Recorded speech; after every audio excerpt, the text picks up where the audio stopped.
here we are live again for another episode of the Jay and Rob Toy Show. But I'm just one of the two people that I just mentioned, the Rob part.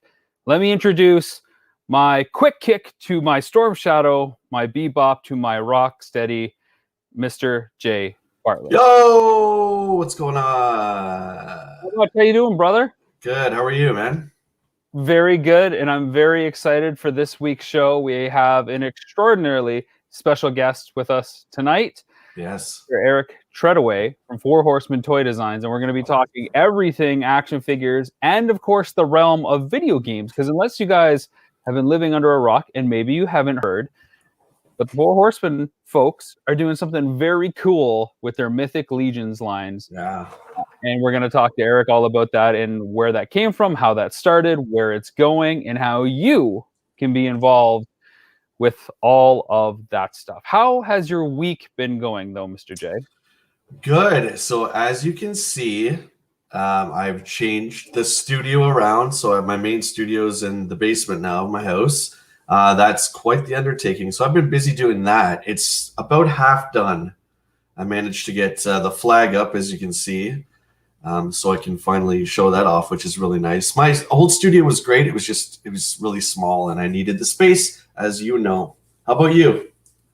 It's been good. I found a good scarf for this week. I just wanted something that was going to stand out from the pack, and For sure. I found it in the least of all places, the Christmas decorations. I didn't know that I had a scarf tucked away in there, but it makes sense. Yeah, those kind of scarves are great. I like the silvery, tinsely ones. I used to have one of those. Just grab it right off the tree. Put it right back when you're done. Those aren't bad. While I entertain the guests for a second, Jay, can you just check your mic to make sure you've got your headset on? Because I think it's coming through your webcam right now. Let me get some housekeeping done here while I mute Jay and he does a little check there. On the audio side, if you're listening to this on Apple or Spotify or all your favorite places, please give us a review, drop a rating, let us know how we're doing. If you're watching this via YouTube, give us a thumbs up, subscribe, hit the bell so you get notified when we do another live video. It's the only way we can convince our guests to come on. We need to show them that you guys are out there listening. Please help us do that. And of course, Jay and I are part of Action Figure Adventure. And if you want to see that on Netflix or some other channel, you can reach out to them. Go to Netflix, you can request a title, and there'll be 3 fields that you can fill out. Put Action Figure Adventure in all of them, and maybe, just maybe, they'll put it up, and they'll pick it up, and then you'll be able to check it out, because it's only in Canada right now, and you can help us change that. So, hi to everybody that's watching. We got Scott watching. I'm glad you appreciate the scarf. He likes and it. Nathan is watching as well. Yeah, well, we appreciate that. That's much better, Jay. Thank you. Is it good? Yep. No problem, man. Yeah. My fault Much there. better. My fault. Yeah. No, it's okay. Hey, you know what? I remember my first podcast. It's okay. No, you don't. That was a long time ago. Oh, I don't remember. I don't remember much these days. This week's Icebreaker. This is a tie-in to our topic, of course, and that is what action figure line deserves a new video game tie-in or vice versa, and what kind of game or figures. So what action figure line out there would make a really great video game? Besides Mythic Legions, of course. What action figure line would make a really great video game? I hate to say Masters of the Universe, but I don't believe they've really made a great Masters of the Universe video game. Correct me if I'm wrong. No, they have not made a great one. There was the Atari one. I remember. Yeah, the Atari. I think it was the 5200, where you're basically like the Wind Raider flying around. Sure, yeah. And then the 2002 reboot, they did one for PlayStation 2, but it only came out outside of North America. Yeah, that's right. We never played that. And then there was a Game Boy Advance one as well that did not go over that well. So yeah, Masters would be great. You know? I was just going to say there's also that unlicensed one I've seen that uses almost like the Filmation cells to kind of it's like you're playing the cartoon. That one it's like the Filmation cells, but it's the beat 'em up kind of run and guns, the side scrolling Double Dragon almost. Yeah, but it feels like that Mortal Kombat like motion model kind of stuff that they do. I think Masters of the Universe needs a good game. I think it's about time you can do a hack and slash. You could do an RPG. There's so many options with that franchise. Is it wrong to say that I hope G.I. Joe gets a good game? Because lately we haven't had a good G.I. Joe game. Have you played that one on PS4? I'm good. It's I'm good. That. And I mean, what's funny is now that we're getting Snake Eyes in Fortnite. Yeah. So Well, like, you know it's what? like they've just been like, you know what, we're good.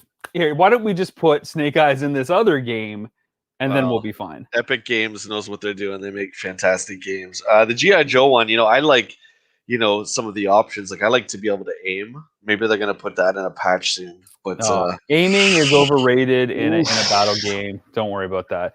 Yeah. Masters has always been, the big question. Like, what would it be? Would it be an RPG? Would it be like Zelda? Would it be like Final Fantasy? Is it side scroller? Is it turn based? Just like the movie, right? When everybody talks about the Masters movie, what is it going to be? How can it be? It's such a hard property to tackle because it's sword and sandal and everything technology. You're doing Lord of the Rings and Star Wars essentially every time you try to do anything Masters. We're getting a comment here that is quite an interesting topic. I would love Captain Power video game. Captain Power is the bomb, man. It's the ongoing theme for every episode. Somebody has to say Captain Power at least one time. Captain Power or Dick Tracy. It's one of the two. We've just got to constantly bring up those iconoclast brands of action figures. You have to say Dick Tracy, but someone in the chat always says Captain Power. So sure, let's do it. It's an ongoing thing. Let's do it. Much like the scarves, it's an ongoing thing. I can't think of any other cool. I mean, Thundercats would be cool for a video game. That would be awesome. Yeah, I'm sure we're going to talk about that later with Eric when he joins us. And Mask would be a great video game. Because you have a lot of it's a perfect blend to have vehicle levels and player levels, human levels. It could be designed a lot like the War for Cybertron game was a few years back on 360 and PS3. That was really good. They could make a Mask game like that. Yeah, I don't know. You're looking at a lot of tech power there because if you can't come out of the vehicles, that's going to kind of stink.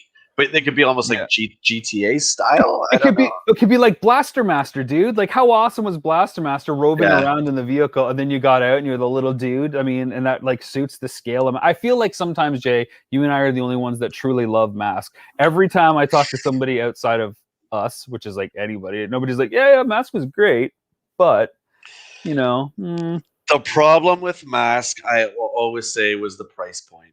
I've discussed this many times. It's very expensive. So, but yeah, I don't know if I want to reboot or not, man. Let's pass on that right now. Let's just pass on it. Okay, well, that'll do it for this week's Icebreaker. It's time to bring in our guest.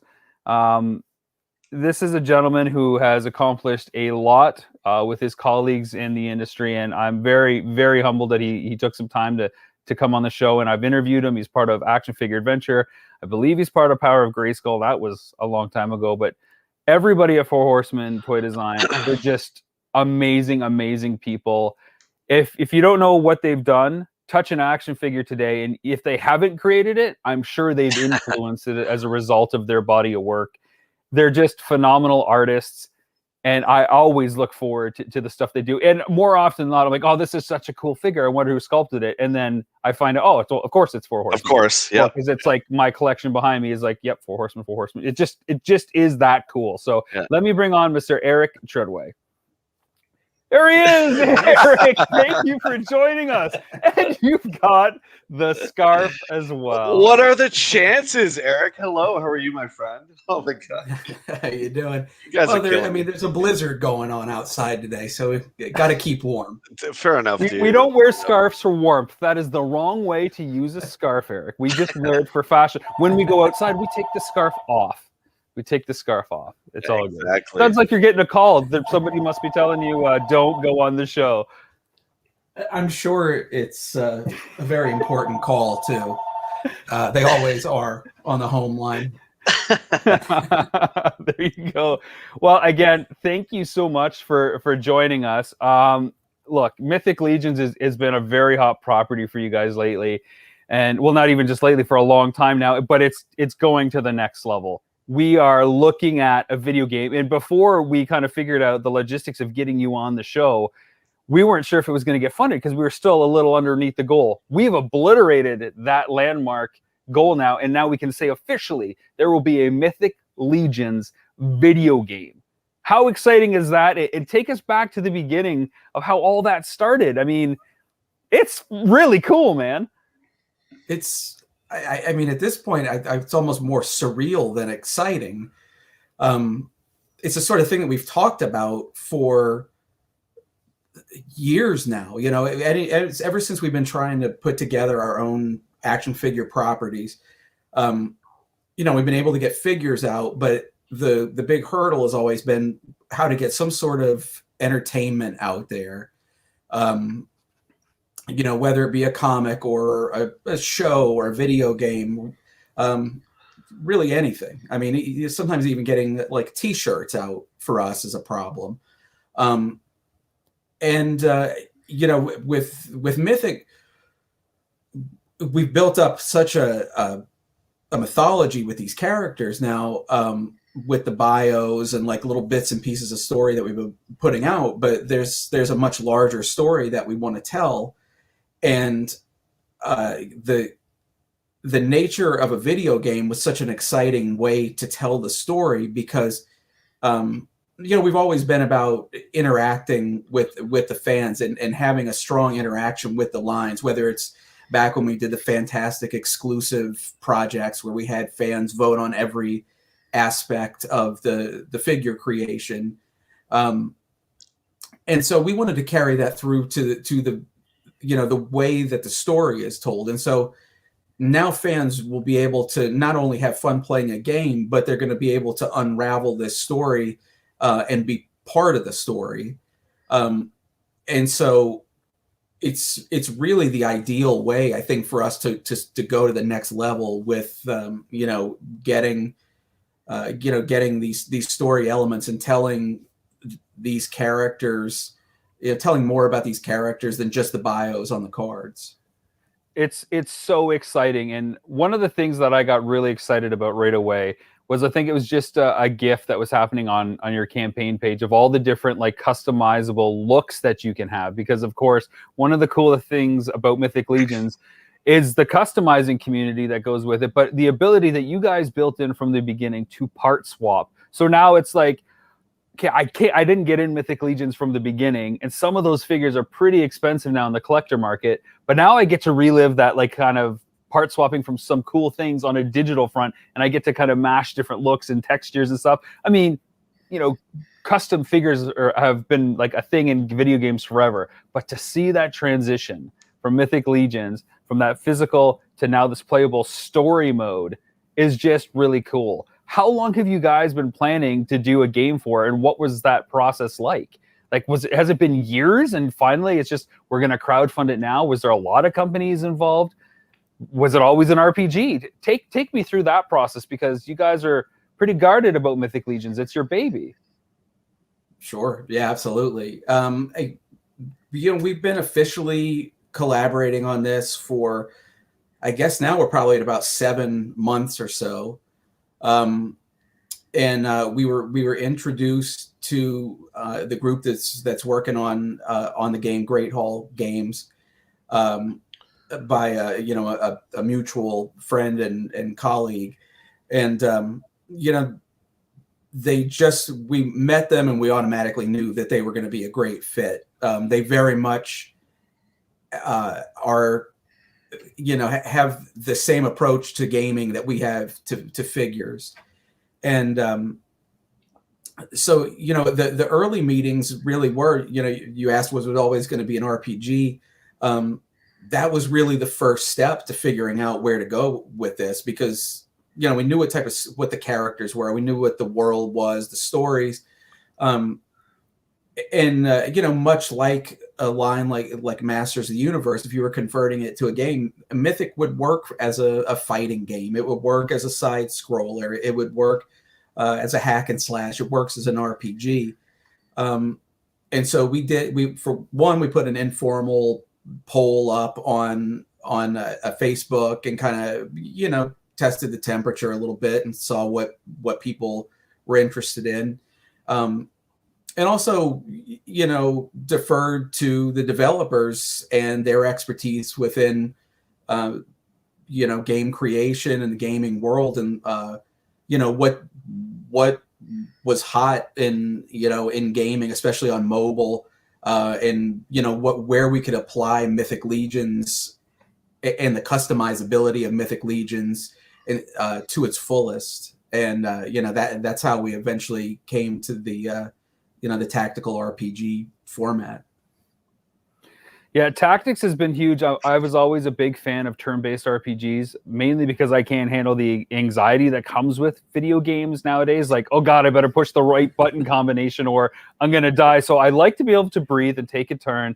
And tactics, I think ever since like Fire Emblem, where they really kind of lay out the geometry on the ground, has really taken off. XCOM did a great job of it in 2008. When they relaunched that franchise. So when I saw that you guys were making that the case, and on our screen share here, you can see kind of some pre-alpha footage, I was so excited because I'm like, okay, I could totally get into all this, like this whole scope of things now. You guys have done Mythic Legions in the past on Kickstarter, and then you've moved away a bit from that for pre-orders on subsequent waves. You're launching a crowdfunding kind of now on your own within your own environment. Why not go to something like Kickstarter? Why did you guys want to keep it in-house? And what was the nerves like leading up to the launch of this? Because this is, again, a huge deal, right? Yeah, I mean, really, we're just stepping into uncharted territory with this. It's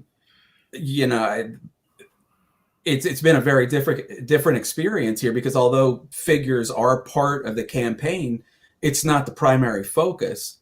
So when it was, there's a point, a week into it where it's running a little slowly. If we were running this strictly as an action figure campaign, we can just go to the studio and throw together a new figure in, a relatively short period of time, and, just kind of take control of the situation and, do what we do, basically. But here this is about gaming, and the stretch goals are gaming related. And so, it's a very different beast. And so the decision to go with the private, the private funding campaign here, and just to note, we are going to there is a second phase to this, which will be a public Kickstarter campaign in a few months. We haven't said we're going to, especially since we just extended this. That's probably going to, move around a little bit. But the idea with this was twofold. One, just so that we could have more control over the way we ran this. And the extension is a perfect example. You can't do that on Kickstarter. But we wanted to run a short campaign, but we had the ability we can add different tiers whenever we want. We could extend it. There aren't as many rules. So because a crowdfunding campaign, one of the most important things to know going in is that you have to be flexible. You can have the greatest campaign planned out in history. And it happened this time too. The minute the campaign goes live, you start realizing the things that you could have done differently. Oftentimes because the fans will point it out to you very quickly. But once you see it and you see the interaction, you realize it very quickly. But then the other reason that we wanted to go with this private format is because this part of the campaign was very much about the Legionnaires. This is for the fans who are in the know. They've been with us, and we wanted to be able to offer things that won't be offered in the public campaign. And a lot of that has to do with certain rewards that you get, but it's also the ability to have a say in how this game moves forward and vote on elements of the game. And, again, pull that interactive element so that the hardcore Legions fans are getting what they want out of this game, because, they're the ones who have made Mythic Legions a success, and we want them along for the ride to the next step. So basically, if you don't back it at this juncture, you're not a real Mythic Legions fan because it's for the fans only. No. I'm just kidding. I'm just kidding. And I should say, if you do want to back it, like Eric said, it's been extended. Originally, it was set to end, I think, tomorrow, but it's been extended another 16 days. Just go to mythiclegionsgames.com. You'll take you right to the link that we've been screen sharing. I'll add it up again here. You can check it out right at the top. It's mythiclegionsgames.com. You can see that they're at 152,000. Their goal was 100,000. 14 days to go now. What I like the IP itself is you have a chance to not only get the game and be a part of it in different ways, but also figures are built into it too. So maybe if gaming's not your thing, but you love Mythic Legions, you can get the figures that are a part of it. And there's some exclusive packaging as well, which I think is a really smart move on your guys' part because, collectors love packaging and they love variants and anything that they can do to say, hey, I'm a part of it. I couldn't do maybe this or that, but I wanted to do something. I think it's just so smart, man, that you were able to kind of pull that all together for something like this.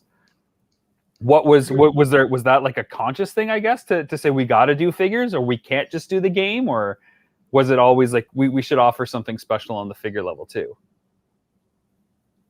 We knew going in that we wanted to include some figures. It's just the heart and soul of Mythic Legions. Our dream with creating a line is to do something that harkens back to the 80s where the toy line comes first and then the entertainment comes second. The action figures are just integral to all things Mythic Legion. So, we knew we wanted to include them for that reason. But the idea, it's only 4 figures. It's something that, we didn't want it to overpower what the campaign is actually about.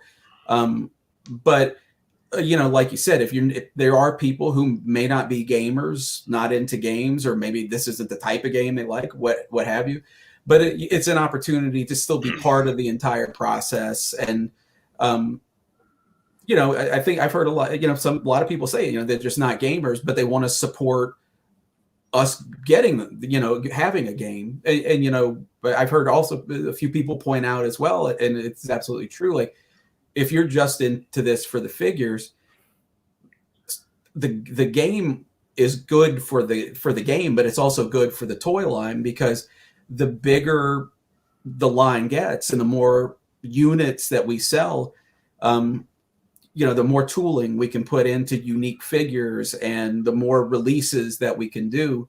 So it's only an opportunity to expand the toy line as well. It's all part of the same entity here. Sure.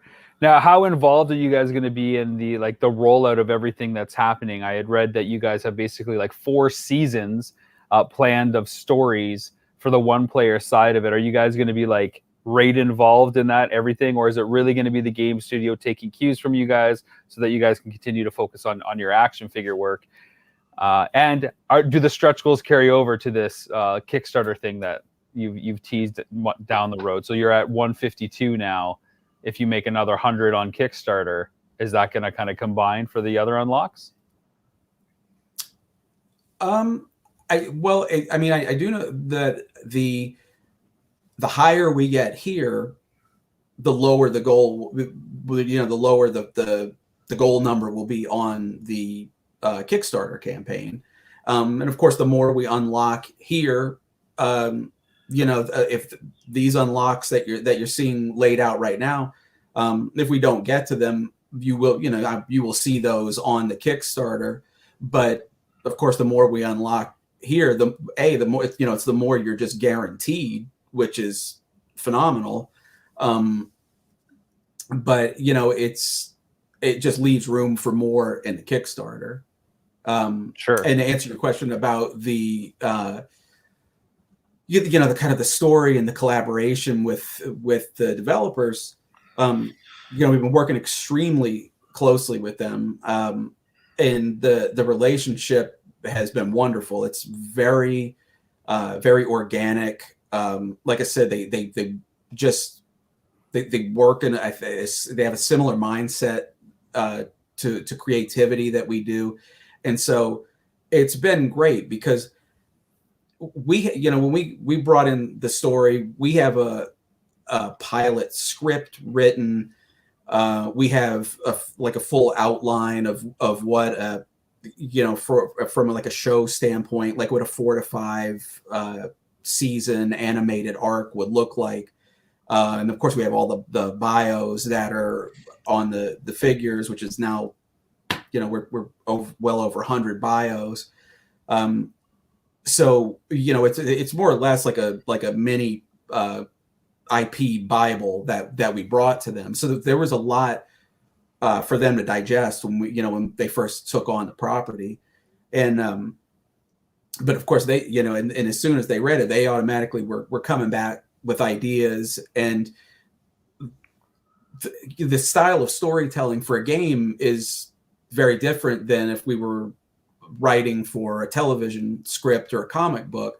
I mean, there's a lot of things that are similar, but they're breaking it down to specific battles, and it's very interesting to see. And so we very much are comfortable with giving them the groundwork to start with, and then they take it and do their thing with it. And it's amazing to watch because they're good at what they do, and they know what they're doing. So for us, it's a pleasure to be able to hand it off and to somebody that's more than competent, and then they come back with us or to us with whether it be story or character models or even marketing, whatever the element of this process is, and then we just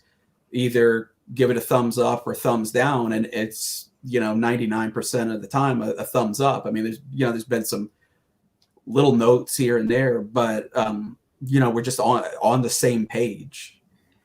Sure, that always gives me like more chills when that happens, because I feel like, wait, did I miss something? Because maybe I should be giving more notes. Should it go this smoothly?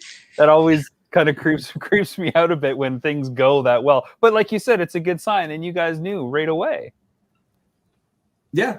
I think also for us, like, I mean, we're creators. We've been in the industry. I think I started in the industry in '94, I think. So we've been taking edits and notes from licensors and art directors and things like that for years and years. And so I think that gives you a different perspective when you're working with another creator. And, I've always been of the mind that if you're working with somebody and you trust that person, I don't want to micromanage. I want to let them bring their creativity to the table. And I also want them enjoying what they're doing. And so that's what, I'd rather let them shine a little bit and, let them, like I said, let them do their thing. They know what they're doing. And so for me to tell one of these guys how to write a battle for a tactical RPG, I'm not the expert here. I like if usually if there's something off, it just kind of like, and it's just a gut feeling, and but there hasn't been much of any of that. It might be something like, well, this village in the Elven Kingdom, this buildings look good, but they need to be covered in vines, and that's about as harsh as it gets.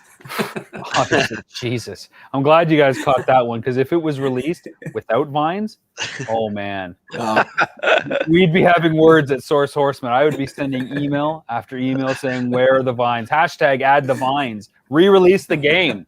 It won't play without the vines. if you haven't backed this game yet, at the very least, go check out mythiclegionsgames.com and see what there is to check it out. Again, sword, sorcery, all that awesome stuff that if you're a Masters of the Universe fan, chances are you've got some Mythic Legions.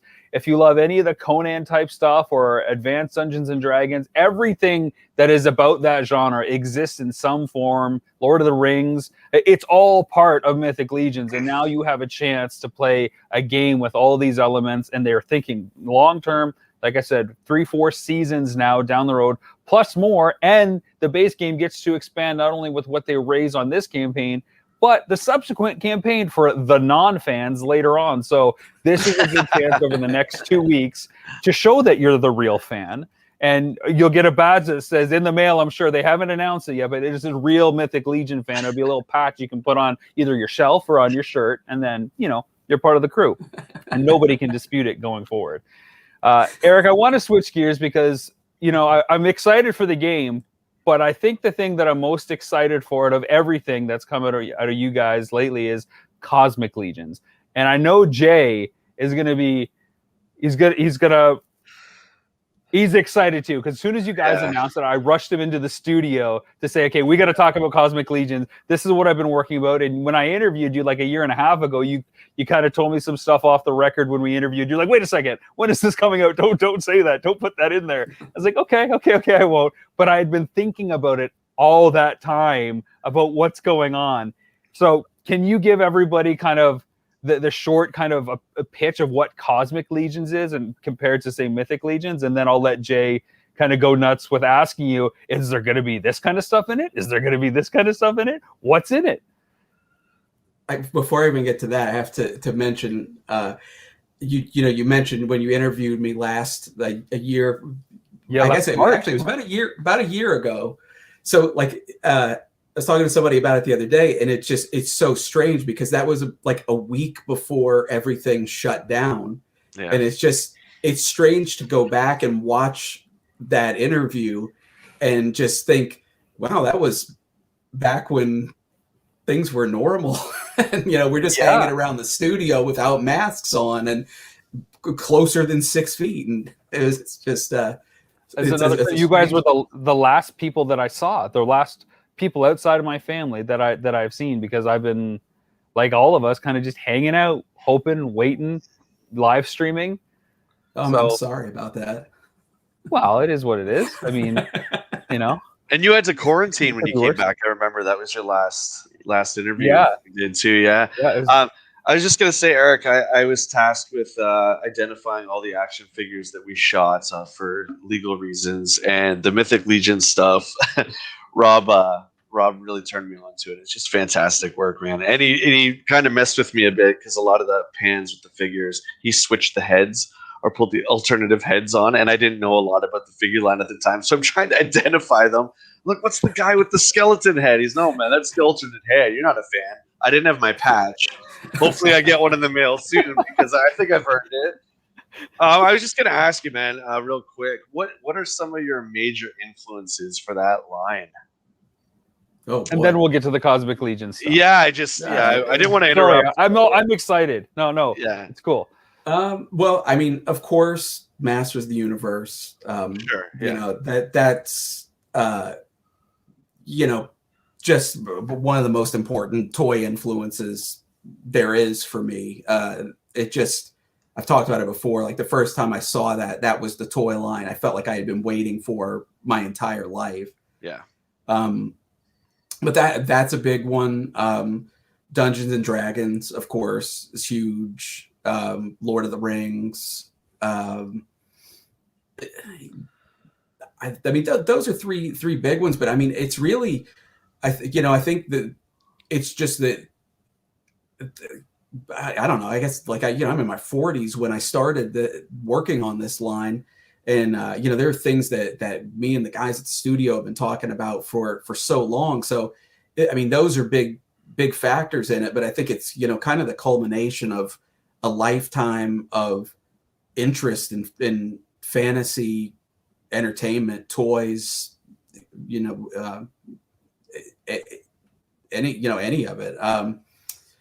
And I think, of course, just like as as a creator, all toys and entertainment, in some respect, probably have crept in there in some small way. But those are certainly some of the bigger ones, because I think those are, in particular, Masters and Lord of the and Dungeons and Dragons, since those were like kind of in that really key 80s sweet spot.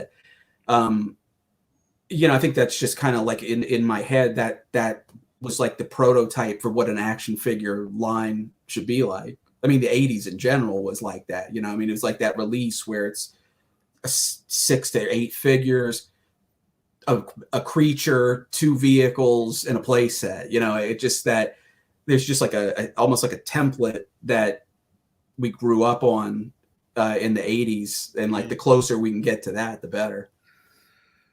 Awesome. Okay, Rob, now you can go ahead, take over. Sorry. Now I'm thinking about how come we don't have a Mythic Legions playset yet. You're breaking the template. We're getting a game before we get a playset, Eric. What's going on?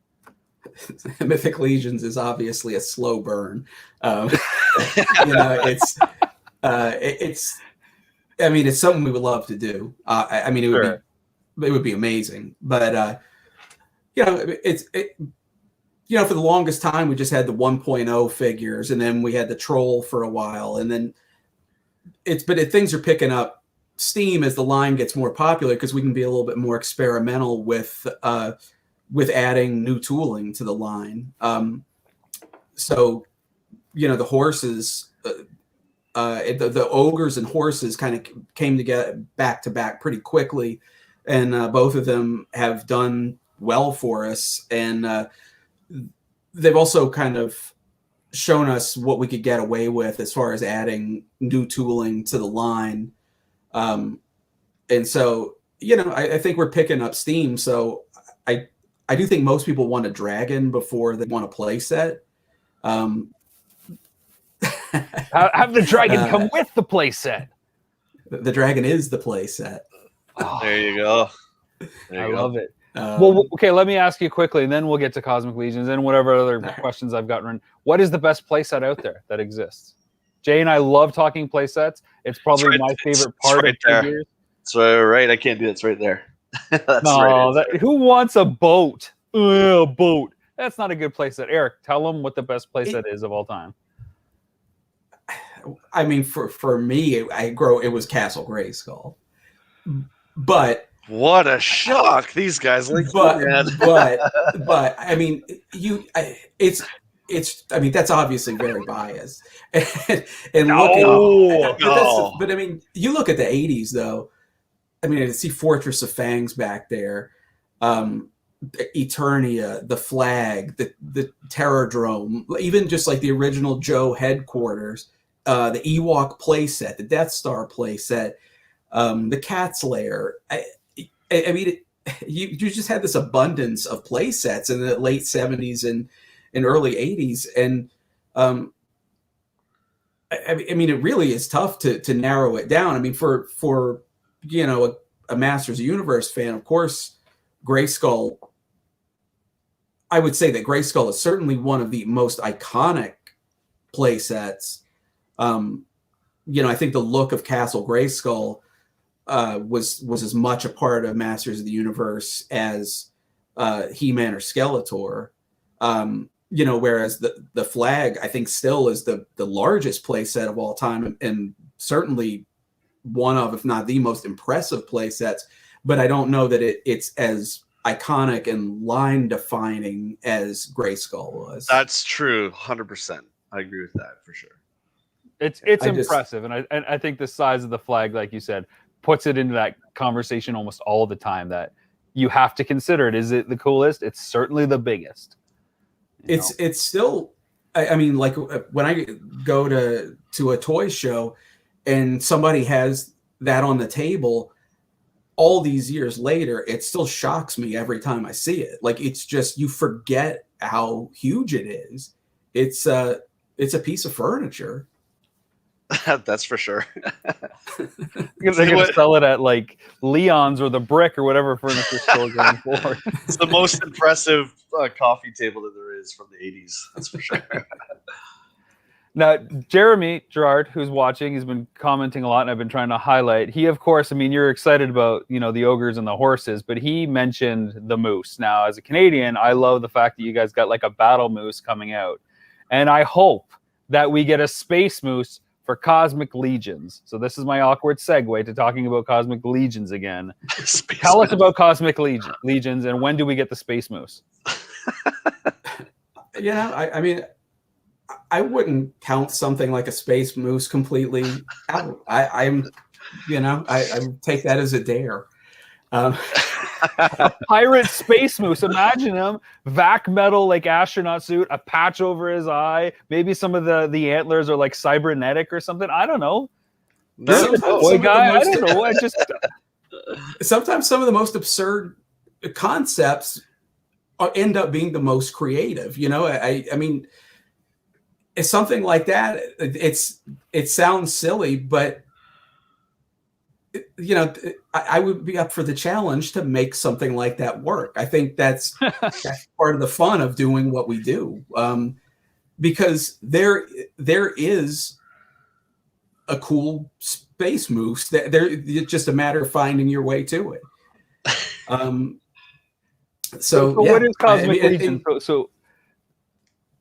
So tell us what Cosmic Legions is, if people don't know what it is, and why the Space Moose is the essential integral hero character.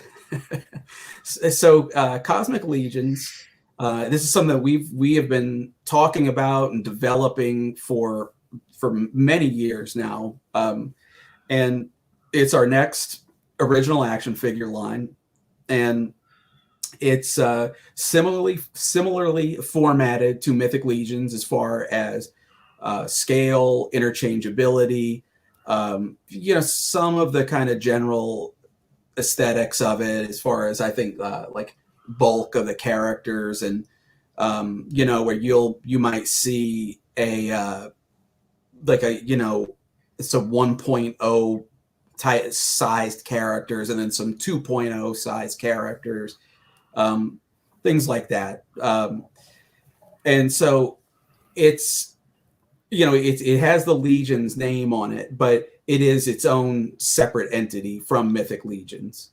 And so it will have an entirely original story, brand new races of characters, a brand, you know, although there's, like I said, there's some similarities as far as like the scale of the figures and kind of the presence of the figures.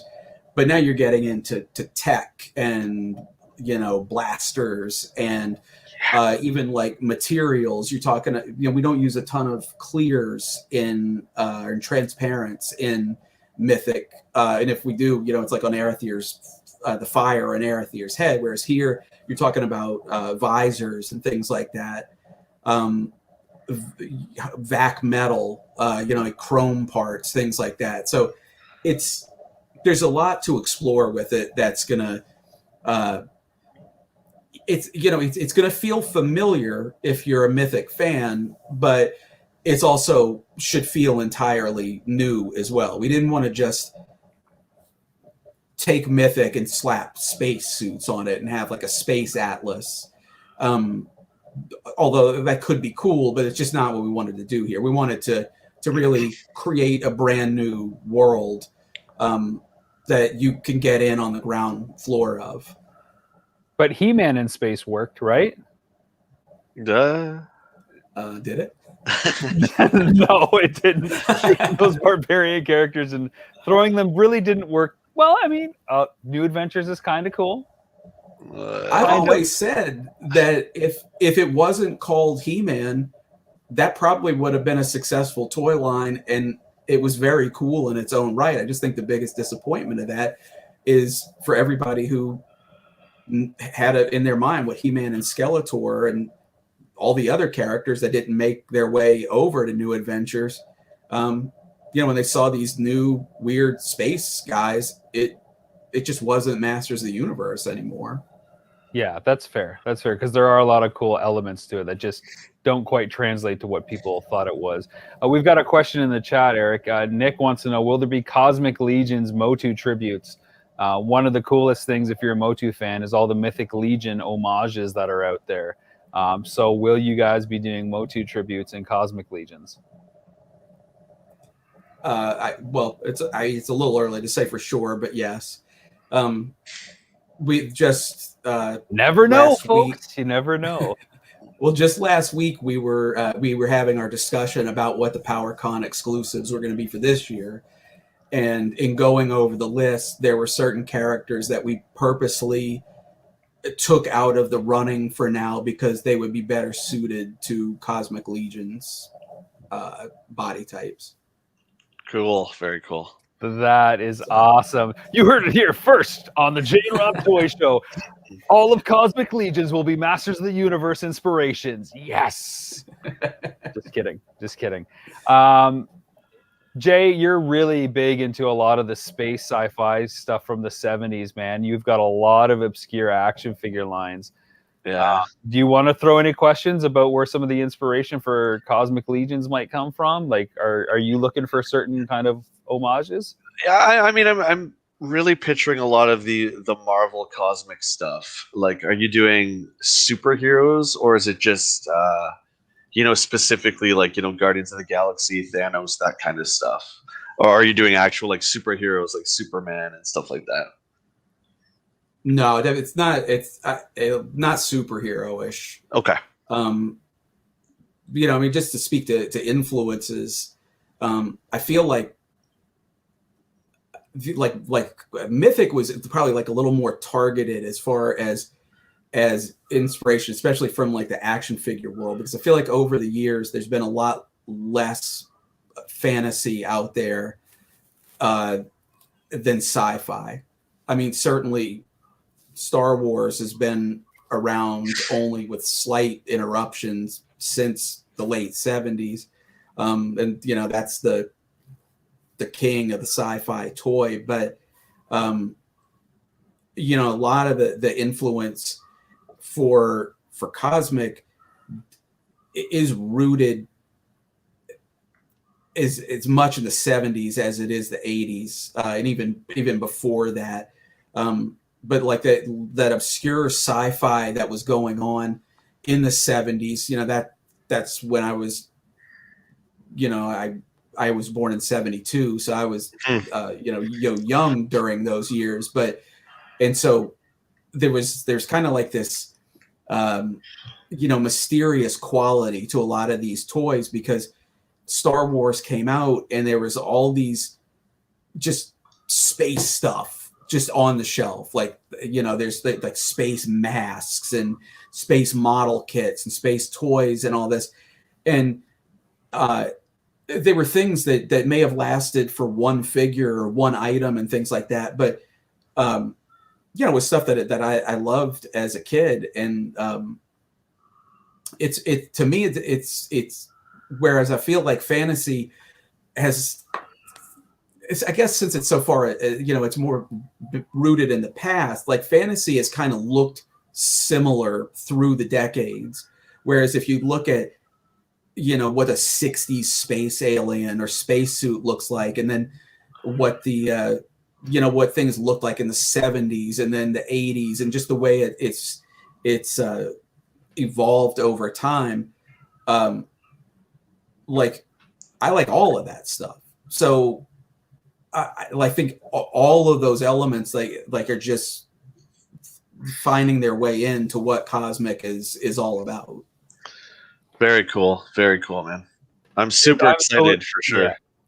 I'm excited for like all the different variations of what sci-fi means, from like creature in the suit type thing to, like you said, like a Lost in Space robot, to Buck Rogers, Battlestar Galactica, and everything in between that could be anywhere in the cosmos, right? That is so exciting to see how a shelf, and think about what a shelf could look like with each new iteration and race that comes out, and how it populates. It's I'm really pumped for it. Yeah, dude. The last thing I want to talk about, Eric, and Jay and I recorded a whole Patreon exclusive episode for our backers about this, and that's the Super 7 news. That Super 7 took over the action figure world last week, it seemed, with tons and tons of reveals.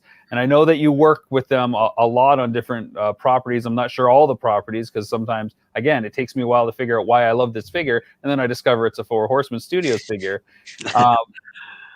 what were you guys paying attention to social media when those reveals came out, and which of the reveals were you guys working on, and what was that reaction like for you guys? It's exciting to see. It's sometimes when these things come out, it's been so long since we have worked on it. It's fun to see it, like, kind of finally get a reveal after, all the work that's gone into it, and all the, then the time that's passed since. Yeah, I mean, we worked on the Thunder Tank, which I know was one of the big ones. Silverhawks, they made that announcement. We're working on Silverhawks. Yes. Pretty much anything Ultimates, we're have some hand in. So we're very excited about Silverhawks. Ever since. Well, of course, ever since working on Masters, then so many people then wanted to see Thundercats that in a way that was compatible with Masters, because I think a lot of people kind of just grouped those together, and so that finally happened after, so many false starts. Like I had sculpted Lion-O a number of times before the first Classics figure came out from Mattel years ago.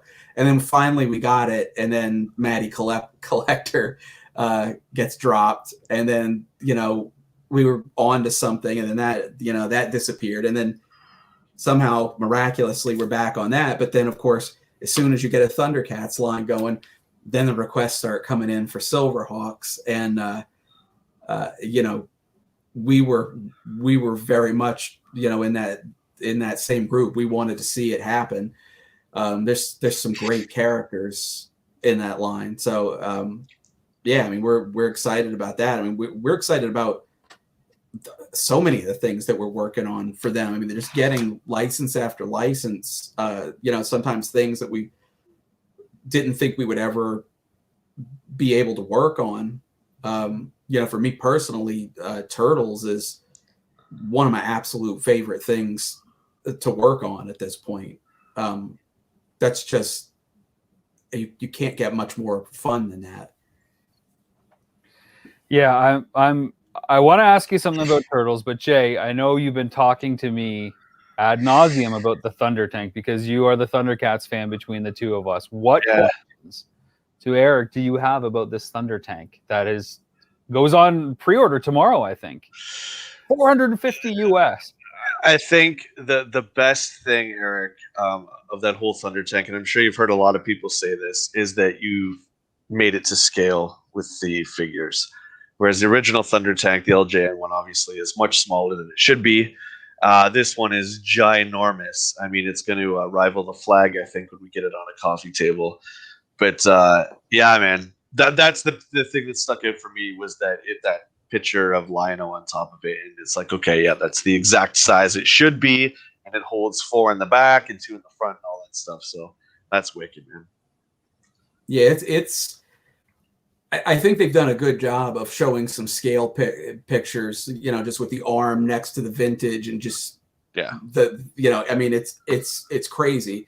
But I think even that doesn't do the size of it justice. The same way, we for years and years, as Snake Mountain was in development, like we just couldn't put into words how massive that playset was.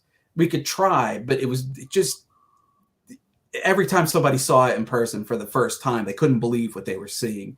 Wow. And it's the same thing here. I just don't think you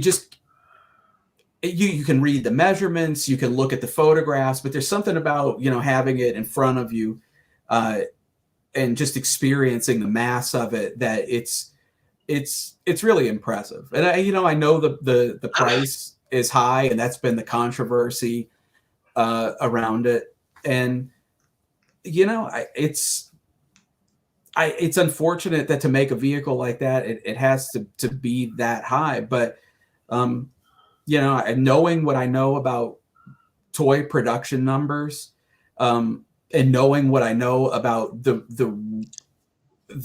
audience that actually purchases Thundercats, it's the math makes sense. It's we're talking about play sets and all that earlier. I mean, and that's the sad reality of just inflation and just what it takes to make a toy these days compared to that golden age of the 80s. And so I guess at this point though, people are used to paying $250, $300 for a Hot Toys figure, which are gorgeous, and the amount of detail and the soft goods and everything that goes into that is impressive. But if something like that's a $300 item and this is $450, and it's the size of a large kitchen appliance, it's you can kind of make the comparison there. I think also Brian Flynn had also mentioned, somebody brought up Stridor, and Stridor I think was around $70 or something like that. And I kind of said, well, you know what, take 5 Stridors or 6 Stridors and put them into this, and again, like that math starts to make sense. But it's an impressive beast though, there's no question. And it'll dehydrate your fruit for you and create beef jerky because it's like a kitchen appliance, right? That's exactly the sales pitch. It just looks like the Thunder Tank, but it's actually a toaster. You can toast Lino if you want. Rob and I were also talking, and I know one step at a time, but I gotta say, this might give us hope for a Cat Slayer, maybe, perhaps, somewhere down the line. I mean, I guess it depends on how it goes. I mean, because I certainly, I think the fact that Snake Mountain was performed the way that it did opened up the door to the Thunder Tank, and so if the Thunder Tank does well, then yeah, I mean, I think. Super 7 loves doing that type of item because it's just, it's a grail type item. If you're a Thundercats fan and now you're collecting Ultimate's Thundercats, to have that Thunder Tank, much like I was saying with Grayskull being such an iconic part of Masters, Thunder Tank is practically a character on the show. So to have that, it's just, that's a dream come true for a lot of people. And so, I think the approach was do it the right way, do it the way that people have dreamed about it for years and years, make it so the team fits in it. And if it's, if it's a massive vehicle, then it's a massive vehicle. Well, I've got one more question before I get to Patreon questions, and there's a question in the chat too. And that means if there's a Thunder Tank, certainly you guys are probably working on a turtle van, right? Right? Can't say? I'm not at liberty to comment. Oh, okay. So real fans, go to this site and you'll get your turtle van. I don't know.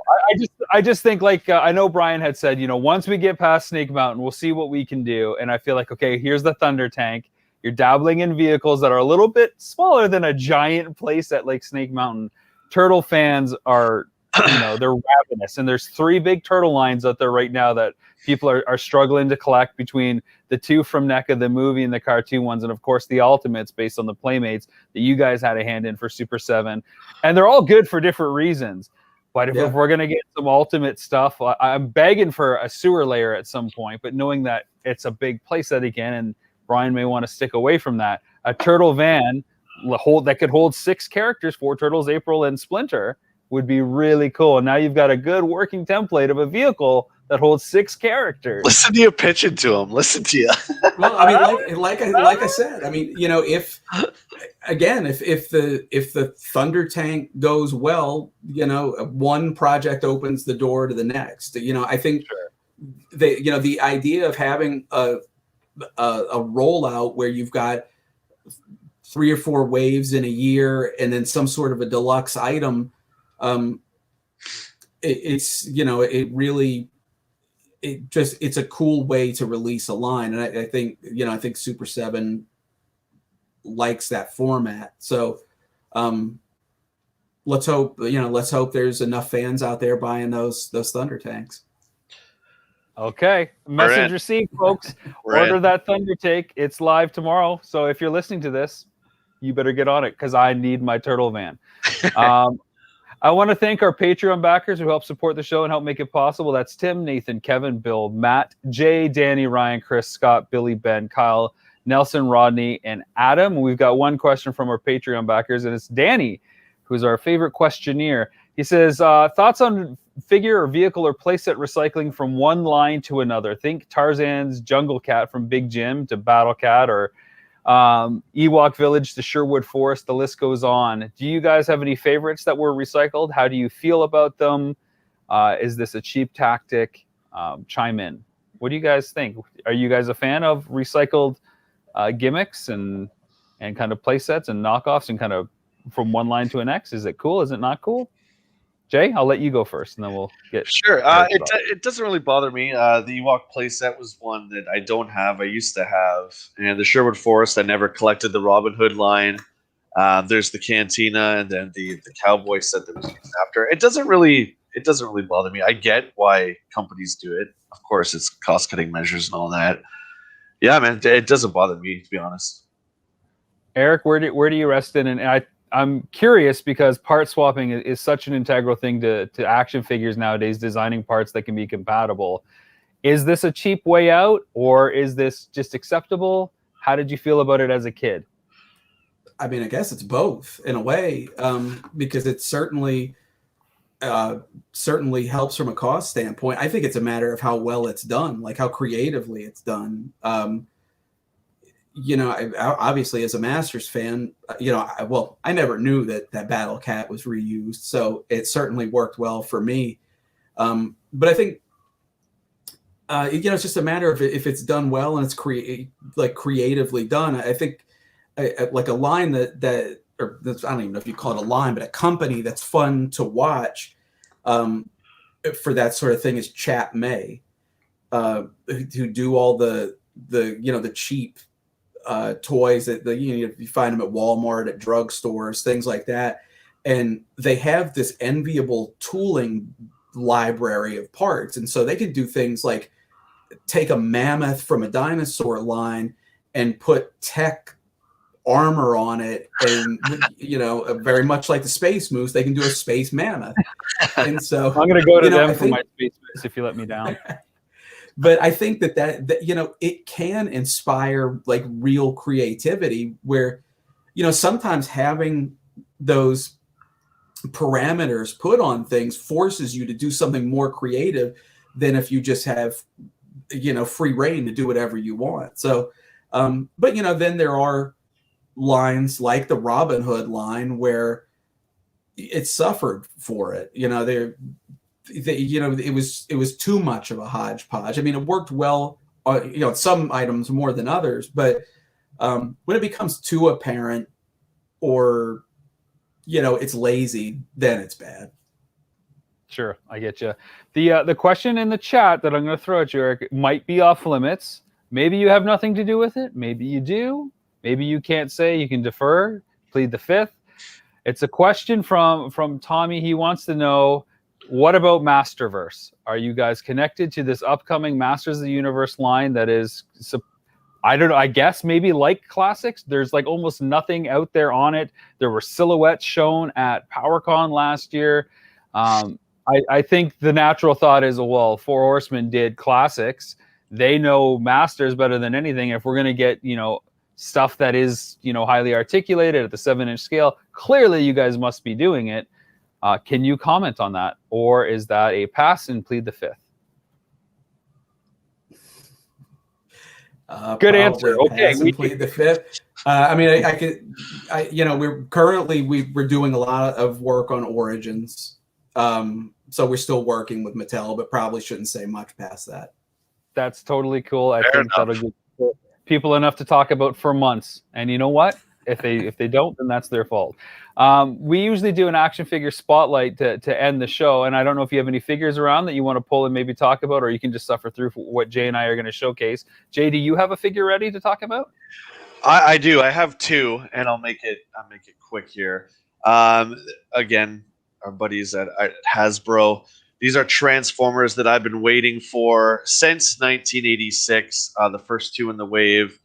So from Transformers the movie, we have Blur and Jazz. Ah, And these are wicked. actually, they're branded 86 from the 1986 animated film that is one of my favorite films of all time.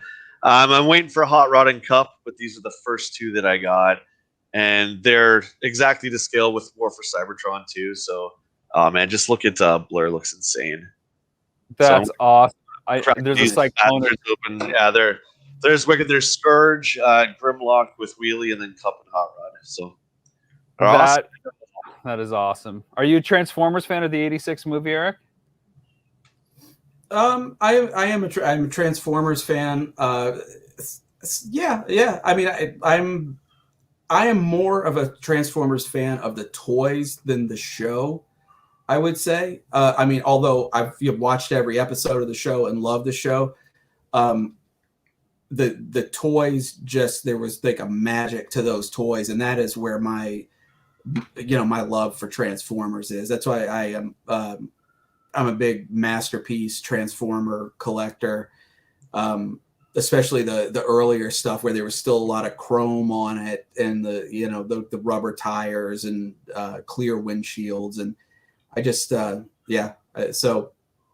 am a Transformers fan in general, though. Cool. And I apologize for putting you on the spot about a figure. Do you have one with you that you can talk about? Yeah, I've got a couple here on my desk. Yes. What do you got? Like two from completely different corners of the toy universe here. So I've got my classic Spider-Man figure that was on the retro card from Marvel Legends. Sweet. I'm going in the wrong direction here. Yeah. I love this figure. I'm a huge Spider-Man fan, and I am particularly a huge fan of Spider-Man, the way that he looked when I was growing up. And so I'm not as into the hyper skinny, giant-eyed, big head Spider-Man. I like to look, for years I've wanted one with that more classic oval head, that particular shape of eyes, and like a little bit of a fuller build. So when this figure came out, like I was waiting for this forever. So really happy with that one.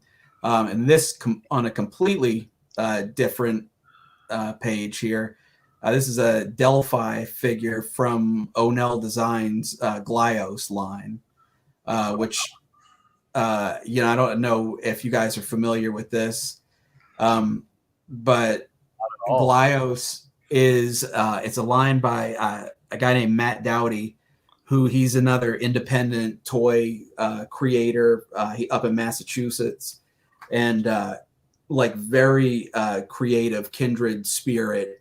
And he just has this wealth of knowledge about, well, everything, but sci-fi in general. It's a sci-fi toy line, and they're small. They're little, like, pocket-sized figures that completely pull apart. Everything can reconfigure, and so it's almost like a Lego for action figures, where you can build all these crazy creations with these little figures. And he's been going for over a decade now, and just the nicest guy you want to meet. I don't know how he stays in business, because he gives more toys away, I think, than he sells. But just like, he's a mad genius, though, and there's just kind of this just like love of toys that it just shines through these figures. And so, yeah, I really enjoy just having these little figures. They're all over my studio, and they're fun to they're like hand candy. You just pick them up and pop them apart and play with them and stuff. So, like I said, two very different toys, but they're always sitting on my desk as I'm here working. Now, cool. I usually make Jay pick from a number of figures that I have in piles over here, but I went to the collection to grab a figure, specifically a line, but my favorite one from the line, because I don't know if you guys did it. You may have done it, you may have not done it, because I've been talking about that discovery after the fact. And for me, it's Egon Spangler from the real Ghostbusters.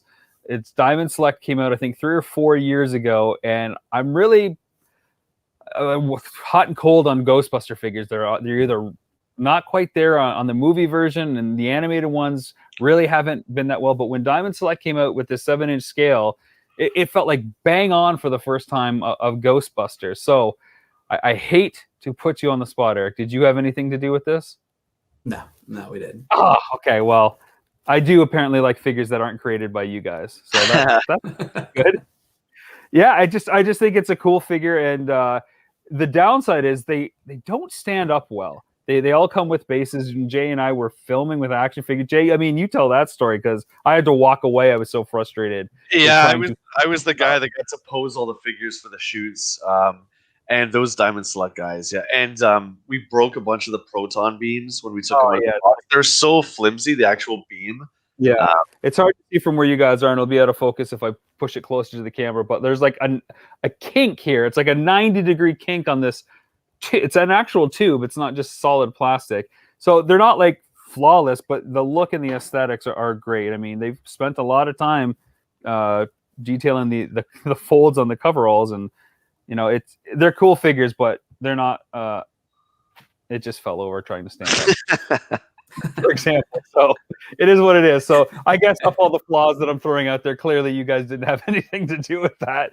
Well, there have to be a few figures out there that we didn't work on. One or two anyway. We found really pre-94. There's a few figures that I like before you started. I will say, I mean, obviously there's many figures out there we don't work on, but I mean, we've been lucky enough where we've been able to at least do a figure or two in just about every property that that we are fans of or grew up with. So I mean, we've been very fortunate. It's a lot of fun, because it is a way to relive our childhood in even a different way than collecting, which we also do. But as you're poring over a figure that you grew up with and like recreating it or reinterpreting it and just digging into every detail of it, you really get to kind of experience it and enjoy it in a way that you haven't in the past. So we're just very fortunate with what we've been able to do in this industry. Well, I always look forward to the next release that you guys are working on. You have earned my trust in my wallet with the Four Horsemen name on it, because I know what you guys do, and having met you guys a couple times and seeing kind of how the operation does and the ethos and what you guys hold true to your heart, I am sold. I never pre-order video games. I am a backer of the Mythic Legions tactic games, because I know it's something from you guys, and I know you guys won't rest until it's as good as it possibly can be, and that you have so much trust in this company that you're working with says volumes, and that's enough for me to get on board. So if everybody else is watching out there, please jump on this. Again, you get to show that you're a real fan of Mythic Legions if you get on it now.